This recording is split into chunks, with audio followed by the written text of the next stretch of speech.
कल की कथा थोड़ी रह गई थी। कल की कथा से शुरू करते हैं। और कथा में प्रसंग चल रहा था कर्म योगी का। कर्म कैसे करें?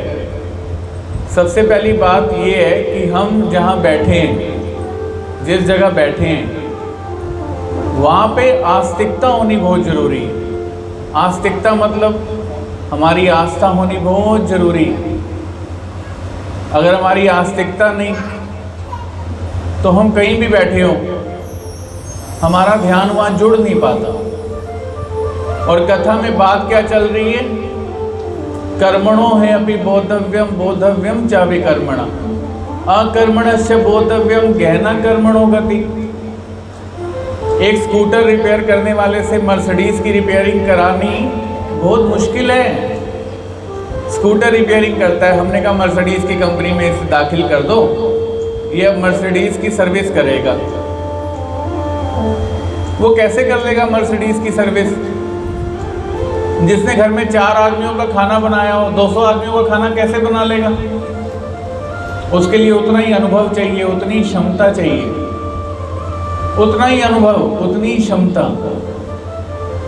और अब हम बैठे हैं, पहले दिन कौन सी बात हो रही है?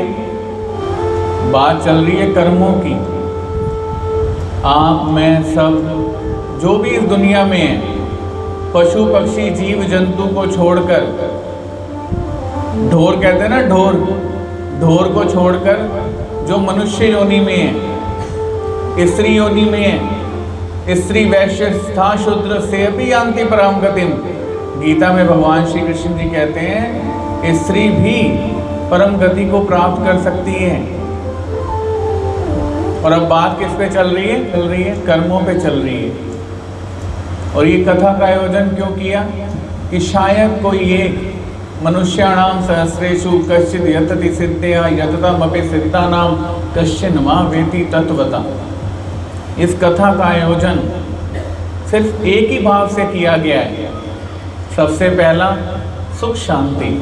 कहते हैं ना, सर्वे भवन्तु सुखिना सर्वे सन्तु निरामया सर्वे भद्राणि पश्यन्तु माँ कश्चित् दुख भाग भवे। सबसे पहले इस परिवार, दीक्षित परिवार की सुख शांति, और इसके बाद समाज की सुख शांति।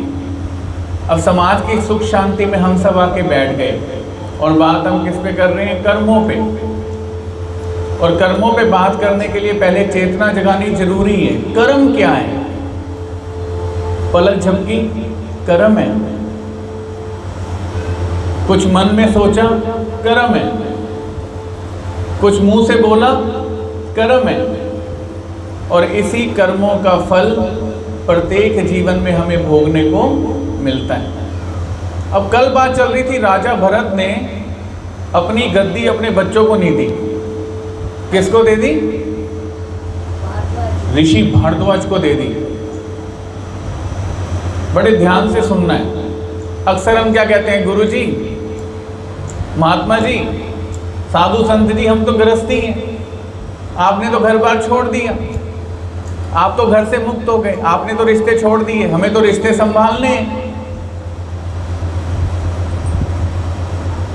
एक रिश्ता ऐसा होता है पैर पकड़ते रहो पकड़ते रहो पकड़ते रहो। एक रिश्ता ऐसा होता है जहां आप खड़े हो वहां पहले ही वो खड़ा हो जाए। रिश्ता है। हमें क्या लगता है? साधु संतों ने तो घर बार छोड़ दिया, इन्हें क्या टेंशन है? लेकिन जरा आप कुरुक्षेत्र में जाओ, गीता जी के पास जाओ।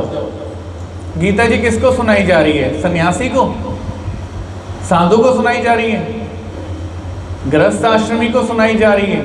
अर्जुन की धर्म पत्नी है, बच्चे हैं, परिवार है, भाई है, बहन है, बहुत बड़ा भरत वंश है।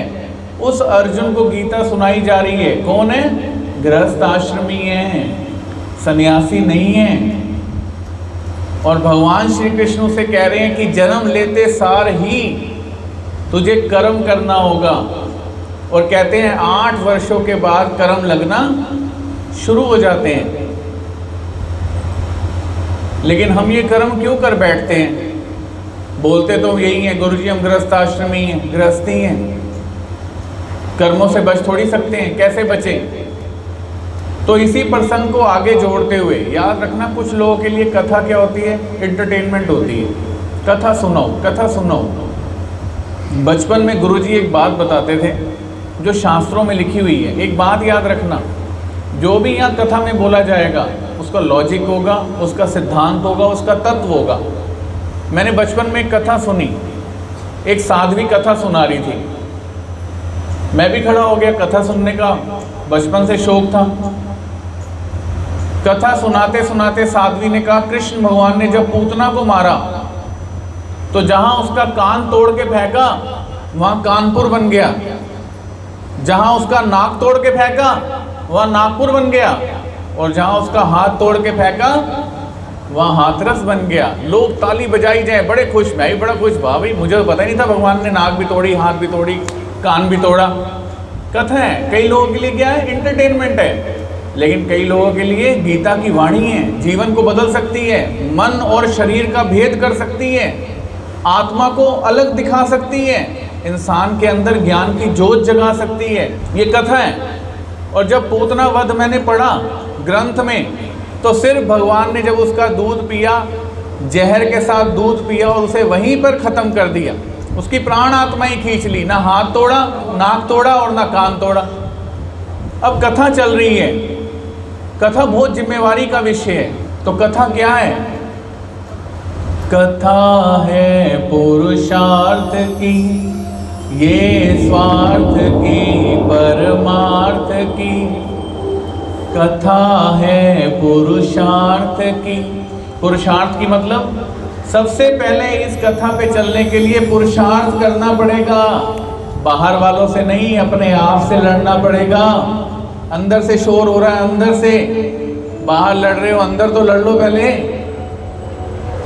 कथा है पुरुषार्थ की, ये स्वार्थ की परमार्थ की। एक तरफ स्वार्थ है अपना, मेरी इच्छा है, एक तरफ परमार्थ है। दोनों चीजों में भेद है। सारथी जिसके बने, श्री कृष्ण भारत पार्थ की।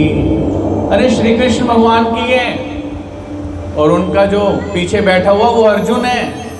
हमें पहले अर्जुन जैसा पवित्र बनना पड़ेगा, तो कृष्ण जैसा सारथी प्राप्त होगा। और अब इस कथा को आप बड़े धार्मिक प्रवृत्ति के लोग हैं जो समय पे पहुंच गए हैं, और अगर आप अब यहाँ तक पहुंच गए हैं तो बचपन में गुरुजी एक कथा सुनाते थे, कहते थे कि ये संसार कोयले की खान है। भगवान श्री चक्रधर स्वामी कलयुग में श्री कृष्ण भगवान के अवतार, उनके द्वारा बोला गया है कि ये संसार कोयले की खान है, और बहुत से लोग इस कोयले की खान में उतरते हैं। जब कोयले की खान में उतरते हैं तो थोड़ा थोड़ा थोड़ा थोड़ा खानते हुए आते जाते हैं, काले होते जाते हैं, होते जाते हैं। लेकिन कोयले की खान कहीं से भी गिर सकती है, तो बार बार बलियां लगाते हैं कि कहीं से कोयले की खान खिसक ना जाए। बड़ा गहरा प्रयत्न करके ये इतनी दूर पहुंचते हैं कि जहाँ पर कोयले के अंदर इन्हें हीरा प्राप्त होता है। शास्त्र कहता है कई व्यक्ति इस खान में अंदर जाते हैं, काले होते हैं, अपना मनोबल खो देते हैं। कोयले की खान में जाएगा, गोरा थोड़ी होगा, काला ही होगा ना। अंदर जाता है, काला पीला होता है, अपना मनोबल खो देता है, दोबारा बाहर आ जाता है, मेरे से नहीं होगा। एक दूसरा व्यक्ति जाता है, बड़ी सावधानी के साथ बलियां लगाता है, आगे बढ़ता जाता है, उसे हीरे के कण मिल जाते हैं, कण।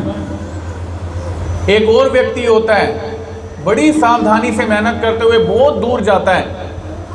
शास्त्र कहते हैं इस दुनिया में एक हीरा है, जैसे कल मैंने बताया ना, समुद्र में क्या है? अनर्घ रत्न। जैसे समुद्र में अनर्घ रत्न है, वैसे ही कोयले में षटकोण हीरा है। कौन सा? षटकोण हीरा। 6 तरफ से कोना होता है ना जिस डायमंड को, वो भी कोयले की खान में है। और जो लोग बहुत परिश्रमी होते हैं, जिन्हें गीता में बोला है मनुष्याणाम सहस्रेषु कश्चित् दतति सिद्धया। एक घर को संभालने के लिए आप कितनी मेहनत करते हो, सबका मन रखते हो, पति का भी रखते हो, रिश्तेदारों का भी रखते हो, बच्चों का भी रखते हो, समाज का भी रखते हो। आप ये भी पुरुषार्थ कर सकते हो, बस हमने कभी ध्यान नहीं दिया। कि हम ये भी पुरुषार्थ कर सकते हैं। क्यों नहीं कर सकते जब हम घर में पुरुषार्थ कर सकते हैं? कम मुसीबतें हैं तो हम ये भी पुरुषार्थ कर सकते हैं, बस हमारा ध्यान इस तरफ नहीं गया। और अब क्या बोल रहे हैं, एक चौथा व्यक्ति इसमें गुरुजी बोलते हैं ऐसा होता है जो बार बार अंदर घूमता है, बाहर घूमता है, अंदर घूमता है, बाहर घूमता है, लोगों को देखता रहता है, उसका और कोई काम नहीं है। कई लोग होते हैं ना, आते हैं, बड़ी रौनक लगी हुई है, बड़ी भीड़ थी, बड़े कम लोग थे, बड़े ज़्यादा लोग थे, यार इस चीज़ की कमी रह गई, अरे ये तो हुआ ही नहीं, अरे खाने में यार नमक कम हो गया था, कथा में आया हुआ है खाने में नमक कम हो गया था। ये क्या कर रहा है? अन्य वार्ता। आ कहाँ पे गया है? भगवान के दर पे। कर क्या रहा है कथा में? अन्य वार्ता। शास्त्र कहते हैं ऐसा व्यक्ति एक दिन कोयले की खान गिरती है और उसके नीचे दब के मर जाता है। ये वो व्यक्ति है चौथा जिसे दोष के अलावा कुछ नहीं दिखता। चारों तरफ क्या दिखता है? दोष दिखता है, दोष।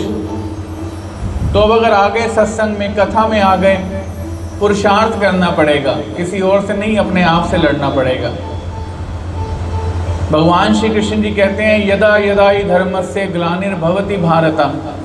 हम इस श्लोक का मतलब क्या समझते हैं भाई? जब जब धर्म की हानि होती है, अधर्म बढ़ता है, तब तक भगवान प्रकट हो जाते हैं।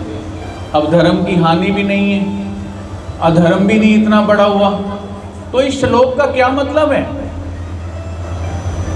चिंतन करने वाली बात है। भगवान आप कह रहे हो यदा यदा हि धर्मस्य ग्लानिर्भवति भारत अभ्युत्थानम अधर्मस्य तदात्मानं सृजाम्यहम्, कि अब तो धर्म की हानि भी नहीं है, अधर्म भी नहीं बड़ा हुआ, लोग तीर्थ पूजा पाठ भी कर रहे हैं, तो इस श्लोक को कहाँ जोड़ूं? तो भगवान कहते हैं यदा यदा हि धर्मस्य, तेरे मन के अंदर, अंतःकरण के अंदर जब जब धर्मस्य, धर्म की हानि हो जाए, तेरे अंदर धर्म ना रहे, धर्म मतलब जो विचार हैं जिन्हें स्वीकार करना चाहिए तो उन्हें त्यागने की कंडीशन में आ जाए, यदा यदा हि धर्मस्य ग्लानि हो गई, तब मैं तेरे हृदय में प्रकट हो जाऊंगा, तो मुझे प्रार्थना तो कर, और दोबारा तेरे अंतःकरण में धर्म की स्थापना कर दूंगा, और जो अधर्म बढ़ा है उसका नाश कर दूंगा। अब उस धर्म की जोत जगाने हम कथा में आ गए। तो कथा में सबसे पहली बात ये याद रखनी है कि मुझे पुरुषार्थ करना पड़ेगा, मुझे पुरुषार्थ करना पड़ेगा, किसी और से नहीं, किसी और से नहीं, अपने आप से लड़ना पड़ेगा। और जो अपने आप से लड़ गया वो वीर बन गया। और कल की कथा जो खत्म हो रही है कि कर्मों का ज्ञान हो, लेकिन चलो कर्मों का ज्ञान ना भी हो, हम क्या कहते हैं, कर्म हम करते ही क्यों हैं? गुरुजी मैंने इनके लिए सब कुछ किया, गुरुजी मैंने इनके लिए सब कुछ किया, मैंने तो बच्चों के लिए सब कुछ किया, मैंने तो पति के लिए सब कुछ किया, मेरा क्या है, मैं तो मर जाऊंगा, घर में तो यही रहेंगे, मैंने तो सब कुछ इनके लिए किया, इन्होंने ही मुझे नहीं पहचाना, इन्होंने ही मुझे नहीं समझा, मैंने जो भी झूठ बोला, कलेश करे, लोभ जोड़ा, किसके लिए जोड़ा? अपने परिवार के लिए जोड़ा। मतलब सबसे पहले सत्य देखने की चीज ये है कि जो भी हम कर रहे हैं वो अपने लिए नहीं कर रहे हैं, अपने घर परिवार, बच्चों और समाज के लिए कर रहे हैं। और पुराणों में एक बहुत बड़ी कथा आती है, स्वयं कृष्ण भगवान से किसने पूछी? भक्तों ने पूछी, और कृष्ण भगवान ने बोला कि ये कथा वेदों की बिल्कुल सत्य है। एक राजा था, राजा का नाम था राजा लवण। क्या नाम था? राजा लवण। अगर आप स्थिर मन से बैठे हैं ना तो आप झोली भर के जाएंगे। जब हम जाते हैं ना, हमें प्रसाद मिलता है, हम प्रसाद झोली में लेके जाते हैं। ये ज्ञान रूपी प्रसाद है, आप अंतरात्मा में लेके जाओगे अगर आप सत्य दिल से यहाँ बैठे हो। क्योंकि किसी घर में एक बार कथा हो जाए ना, दूसरी बार होना बड़ा मुश्किल होती है। यहाँ पुनरावृत्ति हो गई है, मतलब ईश्वर का मनोधर्म है और आपके सुनने के कान पवित्र हैं, तभी आप यहाँ पे पहुँच गए हो, दोबारा कथा आयोजित हो गई है। राजा का नाम क्या है? लवण। भूलना मत, क्योंकि यही कथा आपने आगे अपने बच्चों को सुनानी है। राजा का नाम है लवण, अपने राज्य में बैठा हुआ है, राज्य व्यवस्था करके बैठा है, सारे मंत्री बैठे हुए हैं, और ऐसा कोई राज्य नहीं जो इसने ना जीता हो। इसी के राज दरबार में एक जादूगर पहुंचा, लाघवी कहते हैं उसे मराठी में, जादूगर। नाम है वशिष्ठ, विशिष्ट नहीं, विशिष्ट ऋषि हैं। वशिष्ठ, इसने राजा को बोला मैं जादू दिखाना चाहता हूँ। राजा ने कहा दिखाओ। पल भर में इसने पूरी सभा को मोहित कर लिया, सम्मोहित कर लिया, और जो ये दिखाना चाहता था वही इसने दिखाना शुरू कर दिया, ऐसा इसके पास। लेकिन ये अपनी मोहिनी शक्ति राजा के ऊपर नहीं डाल पाया, क्योंकि डर रहा था, घबरा रहा था, कहीं राजा गुस्से में आकर मुझे मार ही ना दे। अब जब इसने अपना सारा खेल कर लिया, लोगों ने इसे बड़ा दान दिया, द्रव्य दिया, दक्षिणा दी, तो इसने जाते समय राजा को भी अनुभव कराने की कोशिश करी कि मैं कितना बड़ा जादूगर हूँ। क्या हूँ? जादूगर। जैसे ही द्वार पे पहुंचा, नमस्कार किया, मोर पंख पीछे से निकाला और ऐसे हिला के राज द्वार से बाहर निकल गया।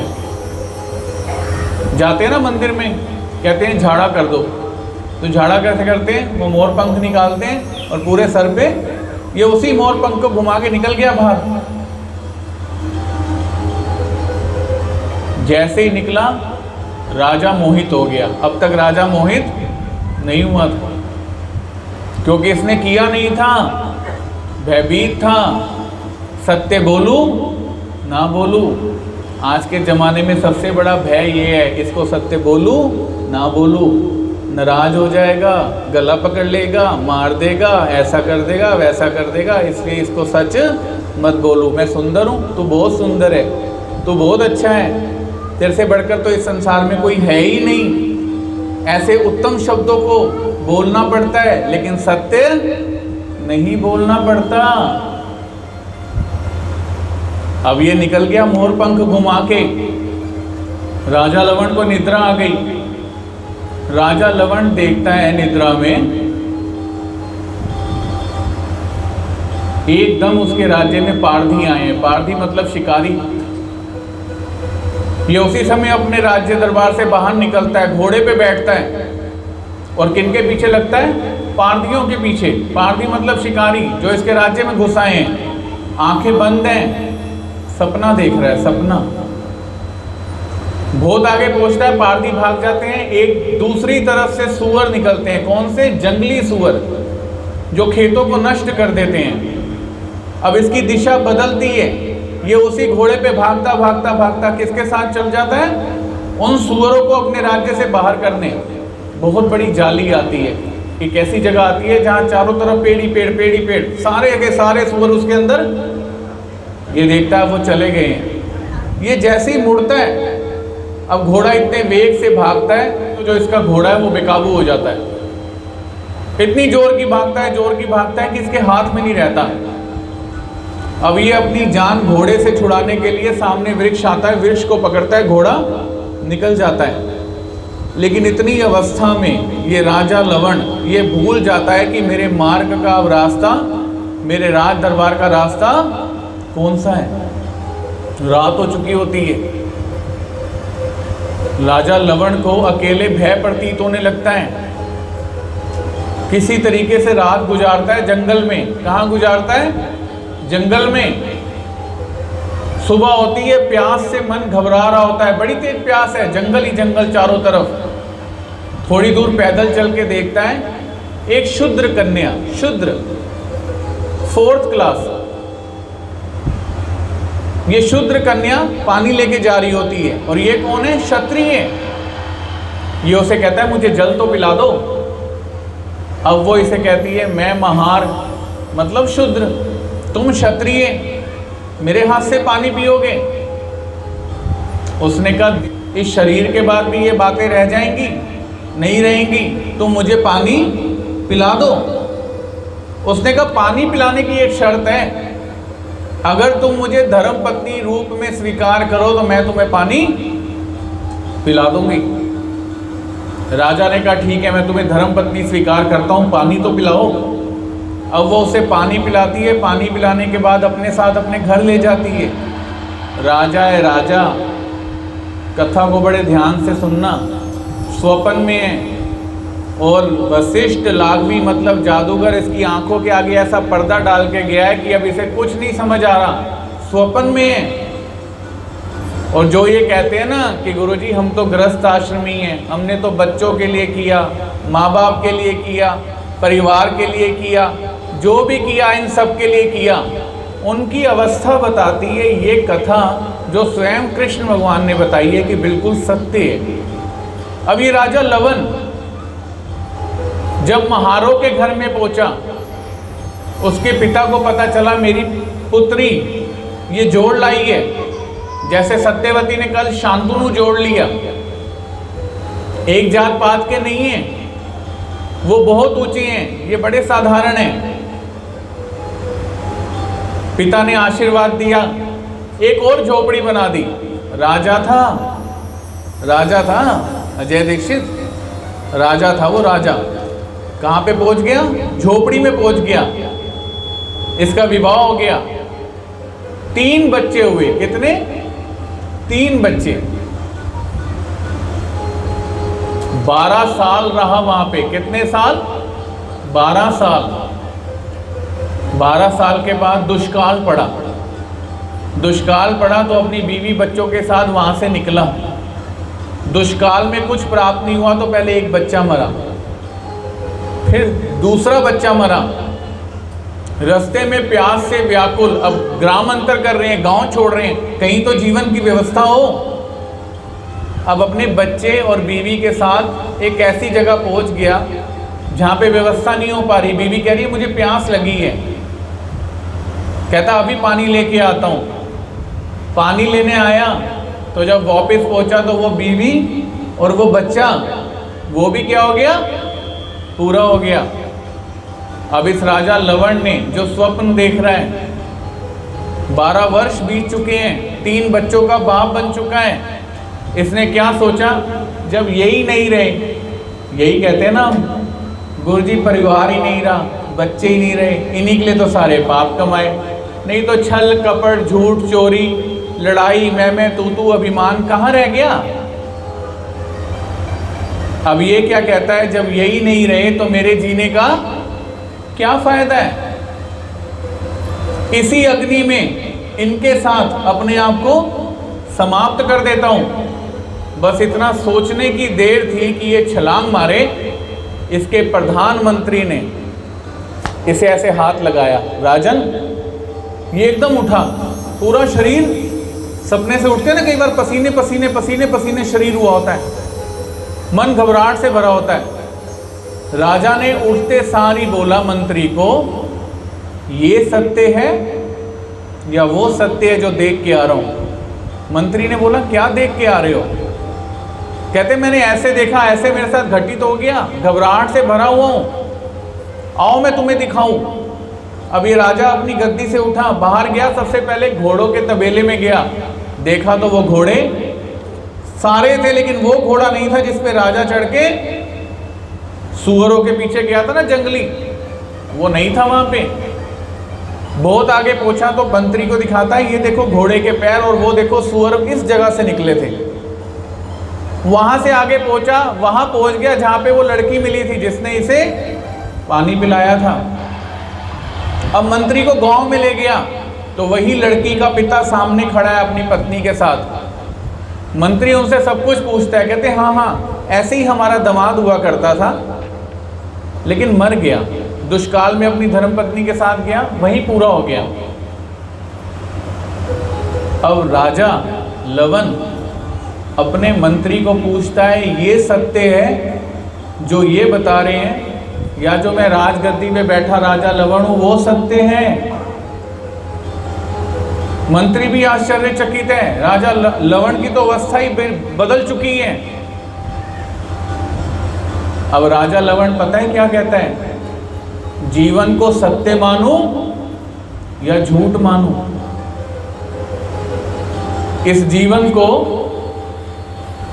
सत्य मानूं या झूठ मानूं? श्री कृष्ण भगवान कहते हैं इस जीवन को सत्य मानकर जी नहीं सकते।